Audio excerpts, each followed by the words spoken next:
Okay, this was a really interesting statistic that I saw. Stanford Institute for a quantitative study of society went out and did a research study, and they came back and they said that people use the internet, they spend twice as much time on the internet as they do watching television. And I thought that was an absolutely amazing statistic. Twice as much time on the internet as watching television. If you think of the cost of what it would cost you to run one single time a national television ad on some big network on TV, the cost would be staggering, okay? But to run a worldwide ad on the internet is almost nothing in comparison, and you have people on there twice as much as they're on TV.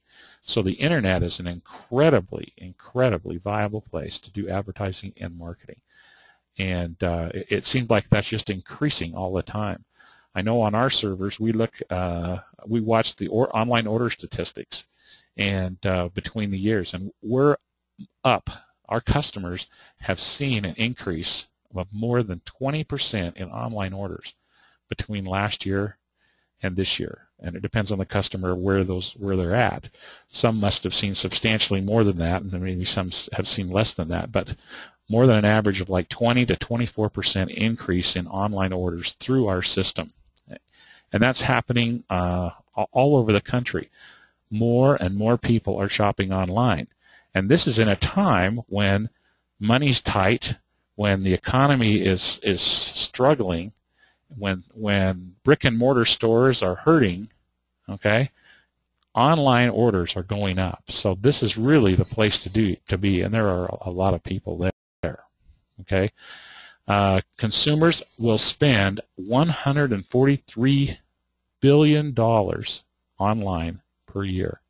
So there's a lot of money out there to be made if you have a commerce-enabled website. Okay, and this is where search engine optimization really comes into the picture. If you look at all of that that's going on out there, and then we look at the websites that are out there, according to Georgia Tech, over 80% of website traffic comes from the search engines. Okay, and I'm a big fan of not wasting my time on things that aren't as productive. So if 80% of the traffic comes from the search engines, that's a place that we really need to focus our attention, because that's where we can get the biggest bang for our buck. Because there are a lot of other ways out there. The other 20% is going to be divided up over, print and or maybe radio and pay-per-click and all kinds of other different banner advertising. But 80% is the place where we need to focus our attention. So, in my opinion, SEO is a very important thing to do with your website. Okay? We can't have a discussion about SEO or even pay-per-click unless we talk about keywords. Okay? Because as pictured here, a wagon wheel, keywords are the center. They're the hub. Everything that we do with SEO and pay-per-click advertising revolves around keywords. So that means that keywords are incredibly, incredibly important. And that's why next week we're going to have a whole webinar, and we're not going to talk about anything but keywords and getting the right keywords.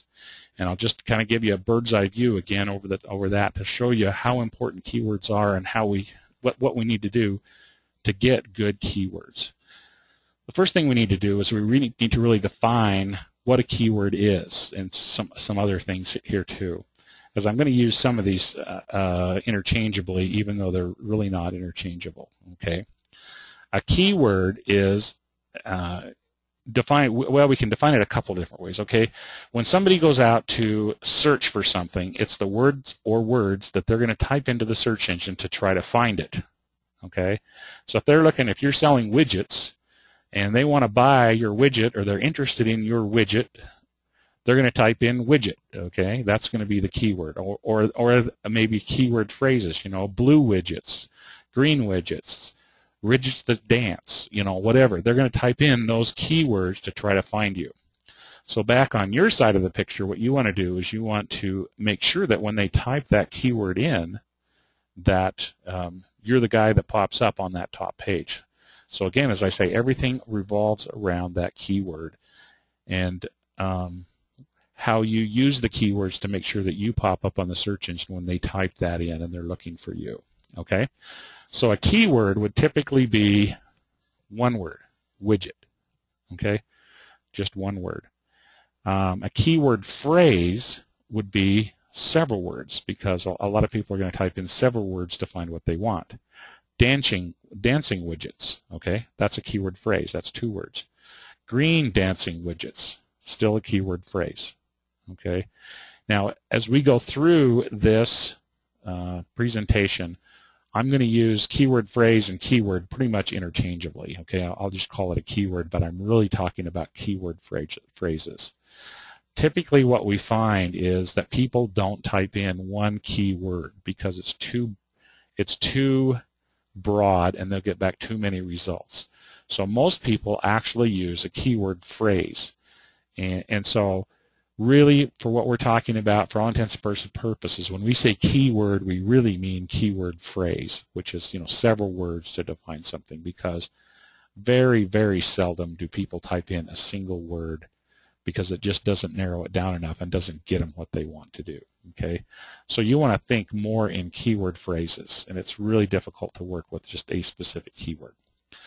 Okay, there's also what are called long tail keywords. So you can have a keyword phrase that may be 6 or 8 or 10 words long. That's a long tail keyword. Okay, you're really, really narrowing it down. Green. I don't know if I could think of one. Green dancing widgets that only dance sideways when the moon is blue. I don't know. That would be a long keyword. Okay, stretching my brain here to come up with some.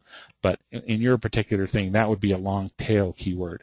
And you may have some not your main pages, but you may have some pages down the road where you want to use and you want to go after long tail keywords. Okay. They're a lot easier to get good rankings on because there's going to be less competition in those long tail keywords, but you need to make sure there are enough people that are typing them in to be worth your while. Okay. Now, 2 other things I just want to throw in here: keyword density and keyword proximity. Okay. Keyword density. Density means how dense, how many are there. Okay, so if I have a paragraph and it has 10 words, and out of those 10 words, my keyword appears in there 2 times, okay, I have a keyword density of 20%. If out in that paragraph I've got 10 words, and I've got 8 of the 10 words are my keyword, then I've got 80% density. Okay.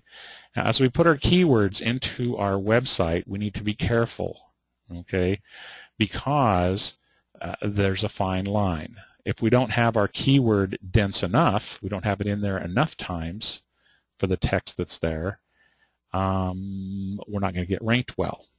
If we have the keyword density too high, then the search engine's going to go, he can see this guy's trying to manipulate the search engine's not going to let that happen. You're going to get minus points.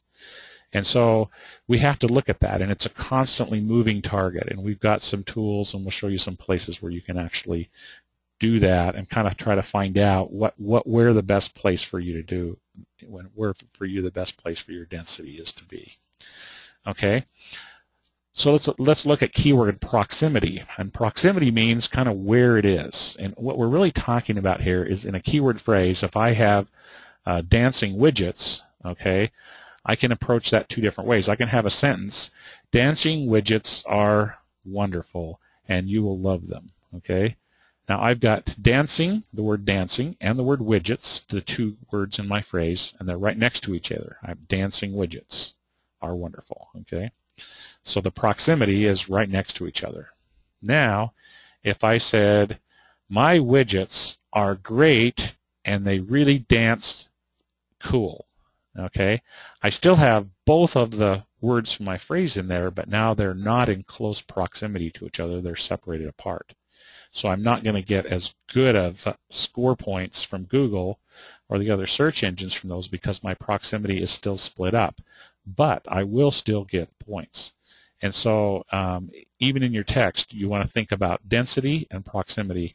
And as we go through and get into detail in a few weeks, those words will become important because you can look at those and you can really look at your keywords and how they work. So.